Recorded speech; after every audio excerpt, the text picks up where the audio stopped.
আসসালামু আলাইকুম বন্ধুরা, আপনারা সবাই কেমন আছেন? আমি আজকে এসেছি নতুন একটি রেসিপি নিয়ে। আমরা সবাই কম বেশি কাবাব খেতে পছন্দ করি। তো এটা একটু ভিন্ন স্বাদের কাবাব। এখানে গরুর গোশত ব্লেন্ড করে নেওয়া হয়েছে, শুধু গরুর গোশত, মশলা টশলা দিয়ে সব কিছু করে জাস্ট এখানে বড়ার মতো করে নেওয়া হচ্ছে। বড়াটা বলতে যে এখানে আমি একটু বেসন দিয়েছি, একটু কর্নফ্লাওয়ার দিয়েছি, আর সেই কাবাবের গোস্তটুকু আছে এখানে, আর বিভিন্ন সব ধরনের মশলাও দিয়েছি এখানে, পেঁয়াজ মরিচ, জাস্ট আমরা বড়া যেভাবে করি সেভাবেই। এখন আমি এটাকে বড়ার আকৃতিতে তেলের ভিতর ছেড়ে দিচ্ছি।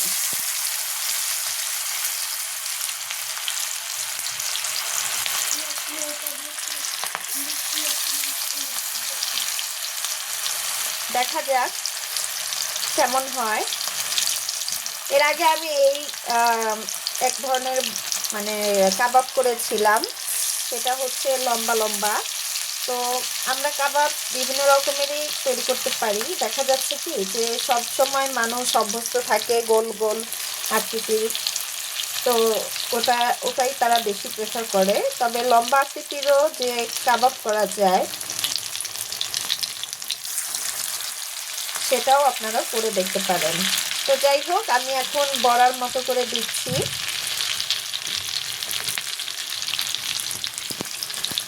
ভাজতে থাকি, একটু ঘুরিয়ে দেই। আমার সবজি বাগানের ধনেপাতাও এখানে দেওয়া হয়েছে। ধনেপাতাটা আসলেও অনেক ফ্লেভার আছে।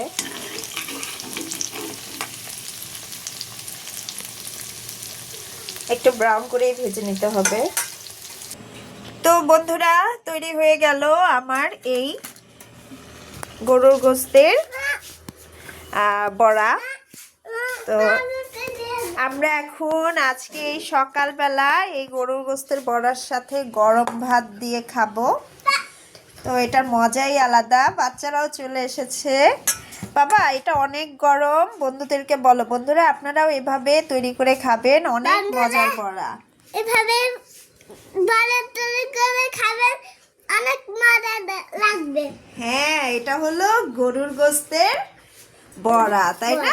হ্যাঁ, এটা আমাদের ধনেপাতা দিয়ে তৈরি করেছি, ভেজেছি, তাই না? হ্যাঁ। একটু খেয়ে দেখবে। অনেক গরম, ধোয়া বের হচ্ছে, ধোয়া বের হচ্ছে। খেয়ে দেখো তো কেমন লাগে। মজা মজা। মায়াস, তুমি কি একটু খেতে চাও? কেন? বাবাকে একটু খাইয়ে দাও। কোথায় দেখো, আম্মু একটু খেয়ে দেখি। বন্ধুরা, সত্যি এটা অনেক মজার। আপনারা বাসায় তৈরি করে দেখবেন, গরম ভাতের সাথে খাওয়ার মজাই আলাদা। আরও নেবে? অপেক্ষা করো, আমরা একসাথে ভাত খাবো। তো আজকে এই পর্যন্তই বন্ধুরা, আসসালামু আলাইকুম।